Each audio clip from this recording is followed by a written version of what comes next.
Hello viewers, before we start today I just want to apologise for yesterday's video as I wasn't feeling too great.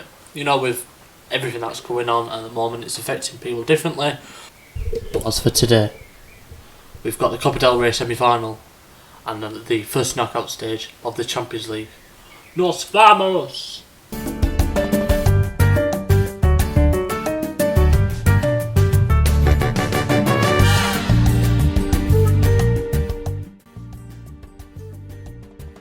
Hello and welcome back. I hope I find you very well on this lovely Thursday afternoon. Now, as you may see before you, a few jobs are very insecure, but none of them are outstanding jobs. You've got the Everton job, Villa job, Hoffenheim and Wolfsburg. Those are the four we're looking at.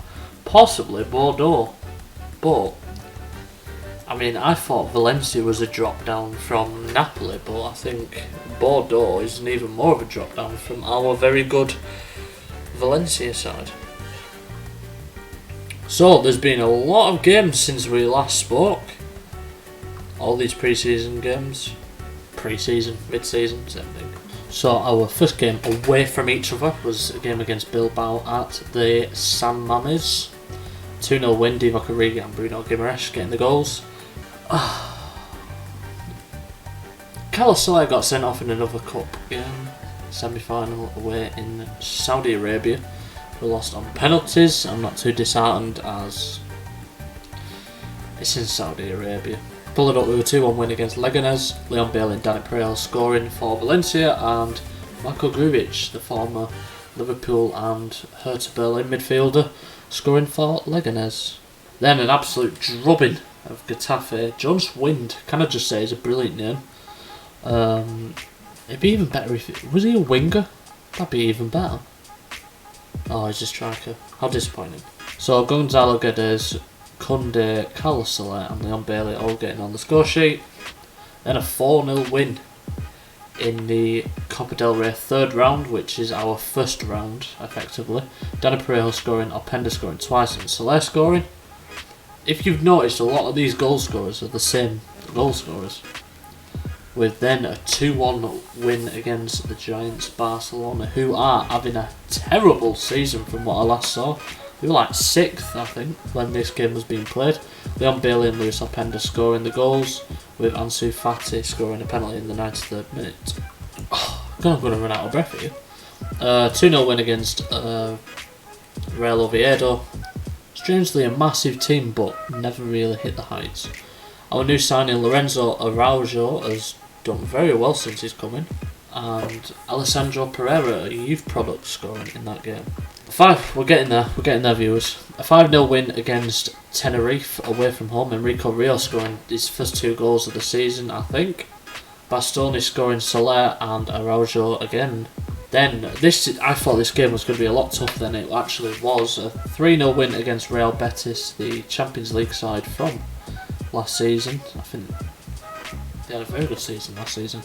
Leon Bailey, Jules Koundé and Thiago Almada scoring a penalty in the 93rd minute. Then, this was regarded as a massive match. First against second, Leon Bailey scoring an early goal and not much apart from that. So if you see, just down there, we have Real Madrid in the semi-final of the Copa del Rey. I've had nightmares about not winning the Copa del Rey this year, and if we don't, then I'm leaving at the end of the season, and we will come back later on in the save, hopefully with a few years spare. So today we'll have Real Madrid and our Champions League first knockout round against Lyon, and they will be after some revenge after we battered them in the semi-final last season. So those are the 2 games today, Real Madrid and Lyon, in 2 very important games. Before, strangely enough, we play them very far apart. I mean, if you look up here, it's a week in between them, but here it's all that about. Anyway, let's get back into it. Let's get to some transfers. Danny Pereira is leaving at the end of the season. He's going to Shanghai SIPG on a free, as he wanted a lot of money to still be a very important player, and at the age of 33 I still don't think that's going to happen. In regards to ins, again, we have signed Jean Pierre, who does look a tidy young player, 24-year-old from Gremio, 8.5 million, and his mental stats are brilliant. Basically, his all-round stats are good. So, say that we signed him for 8.5 million, and he's valued at 31.5 million is good business if you ask me. Anyway, let's get on with the game. I've tried getting rid of Gonzalo Guedes, but no one wants him because they're offering way less than I want them to. So we're gonna have to really go for it. We're gonna have to really go for this game today.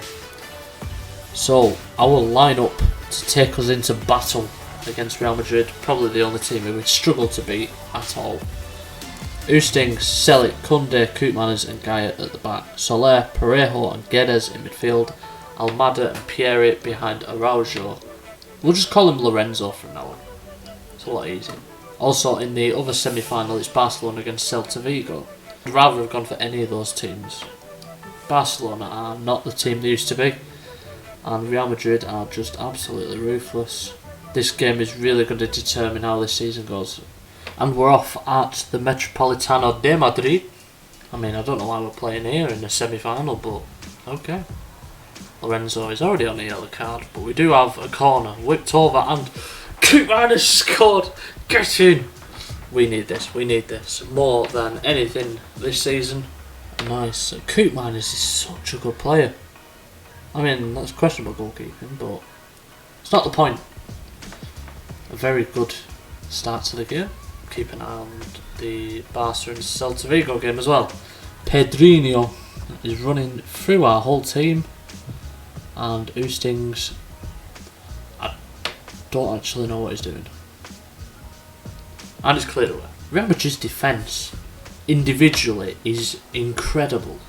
They're just absolute man mountains. Vinicius Junior, formerly of Valencia. He did very good for us last season. Soler intercepts the ball off him, and we are back playing it out from the back. Gonzalo Guedes plays it out to Soler. Lovely ball. Can he get the ball into the box? No. No, he can't. Still 0-0. Throw in for Real Madrid in the attacking third, and it's headed away by Parejo. Carlos Soler, can he beat his man? Tagliafico, I think he's off. 41 minutes in, and I can imagine they're going to bring a substitute on. Yeah, Alex Telles has come on. It shows you how good this Real Madrid team are. But that means Vinicius Junior is out, and possibly, I think they were playing a man behind the striker, and that man has been sacrificed. So as it stands, we're doing well. Barcelona are beating Celta Vigo. Donny van de Beek scoring for them. Corner. Almada whips over. Danny Parejo! 2 set pieces. And man, you were leaving at the end of the season no matter what, but it is very sad to see a Danny like player. A player like Danny Parejo leaving to go to China. But I mean, he's got to pay for everything, hasn't he? He's got to pay his family. Jose Gaia smacks the ball down the field, and Eder Militao knocks forward to his international compatriot Casemiro, and Chukwueze just puts it wide. Well, the goalkeeper saves it. My words are all over the place today. Chukwueze. Varane loses the ball out to Gaia, and what are you doing? Courtois to take the goal kick straight to Jose Gaia. He is not Oostings, and Guedes has an effort and parried over the bar. Corner kick. We've scored 2 corners today. Can we score a third? Carlos Soler straight to the goalkeeper this time. No faffing about. I've noticed that Luis Openda is very good one-on-one. Don't let this backfire. Openda's picked up a knock. Oh no. He's fine. We're into the final against Barcelona. Griezmann scoring late on in the game, and Barca versus Valencia in the Copa del Rey final. How on earth did we just beat Real Madrid 2-0? Absolute cruise past them.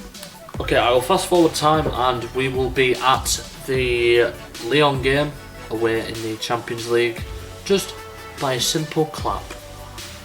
So I left you with hope and happiness, only to see a 0-0 draw with Deportivo Alaves, who are currently in 17th. We are 4 points clear with a game in hand, so that is a positive. But the league isn't important to us. What's important is the Champions League. Now, the Tottenham job has just become available. Marcel Bielsa was sacked, as well as Gus Poyet left Lille. I have declared interest in the job. I've not applied for it, but let's see if they offer us a job interview, maybe. Anyway, the team for Lyon away from home in the first leg. Oostings in goal, Zeki Selig, Jules Koundé and Bastoni with Jose Gaya in left back. Calasle, Parejo and Guedes in midfield, Almada, Jean-Pierre and Divock Origi up top. Nice, solid 3 stars across the board here. Very disappointing, Leon Bailey's out injured, so that's not nice to see. I hope we can come away with at least a goal or two. Thiago Mendes is holding midfielder and they're playing him out on the right side. Very strange. DB sound. Is that Jason? Oh, yeah, I don't know why for a second I didn't think it was Leon. Jason Denier and Nathan Redmond on the bench. Anyway, let's get past this. Oh, the rest of Europe, what we're made of. Also, when I said we got knocked out in the semi-final last year, I actually meant the Europa League semi-final. I completely forgot we was in that competition last year because we were that good. First highlight, and as it stands, it's going Lyon's way. Here's Cherky, takes on 1, takes on 2, and he's at the side netting, and he is some player. Ryan Cherky. Come on, let's build up from the back. Danny Parejo whips it over to Gonzalo Guedes, and this is the reason why we are trying to sell him. Because of stuff like that. I just don't think he's that good on here. I mean, in real life, I think he's brilliant, but... Anyway, I hope he just bags a hat-trick though. That'd be fun, wouldn't it? Paredes walks it over to Diogo Jota, and that's a brilliant save by Oostings. Oh, that stings. That's what it. Okay. You get it. You get the joke. Come on. It is very wet outside. 13 degrees. And the referee looks Turkish, I think. See, his pants. Just get the ball. Oh, Diogo Jota's through again. And Diogo Jota scored. What is happening? Please? That's twice he's managed to get through now. Linesman needs to keep an eye out. Remember, all we need is an away goal in this game. I'm joking, this is terrible. Where is he? How is Guedes on the 6.9? How has he been our best player so far? He's been awful. Ryan Cherky crosses over and it's off the bar. They really are looking for revenge after last season. Understandably so, we absolutely embarrassed them. Come on, do something, please. Oh, they're so passive. Jota, another save. Right, this is not good enough. Divock Origi's coming off, Luis Apenda's coming on. Maxime Lopez is coming on as well. This is boring. Here we go. Please. I always start a highlight by saying, here we go. Oh, right. I need to cut these things out. 7 minutes to go. And we need this away goal. And if anything, it looks like Lyon are going to score again. And Lyon is offside. He's offside. Jibril Dib. And we're not going to get an away goal. Well, we have got an uphill battle against Lyon. I'm just happy that we are going to be at home. So our next fixture, I'm gonna try and get one out by tomorrow. if I cannot, then this will be goodbye until over the weekend, where I release our new Iron Giant series, which I've still not recorded yet. I'm quite worried. So if you did enjoy that video, please like, subscribe, tell everyone you know who likes Football Manager, and if you've got any advice on how to improve this save, or what you think maybe we can implement into the game or the series, just put it down in the comment section. It'd be lovely to hear your responses, and I hope you have yourself a lovely weekend if I do not see you tomorrow.